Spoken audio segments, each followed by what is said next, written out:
Enpä voi sanoa ja piti sanoa, mutta sanoin kuitenkin.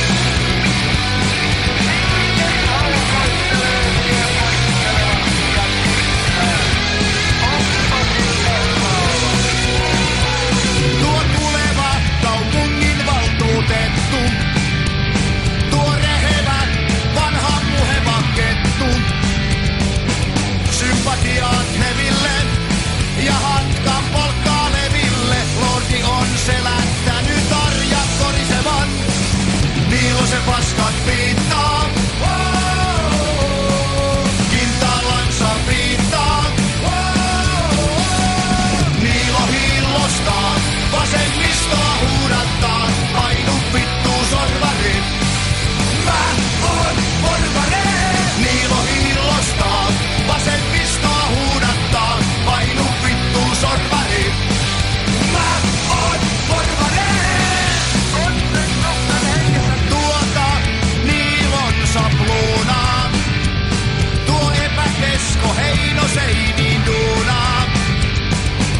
Minä olen tärkeä, ei paljon löydy järkeä, ei kai sen väliä, kun tekstiä piisaa vaan. Niilosen paskat piittaa, kintalansa piittaa. Niilo hiillostaa, vasemmistoa huudattaa, painu vittuu sorvari. Mä oon porvari. Niilo hiillostaa, vasemmistoa huudattaa, painu vittuu sorvari. Mä oon porvari.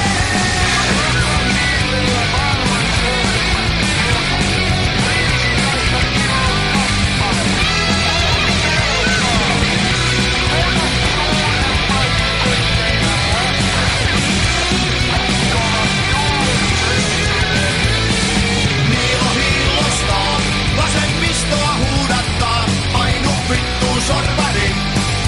Mä oon porvari. Niilo hiillostaa, vasemmistoa huudattaa, painu vittuu sorvari. Mä oon porvari. Tulkaa katsomaan, millä lailla käärmennainen kiemurtelee irti porvarin nikeestä. Näe!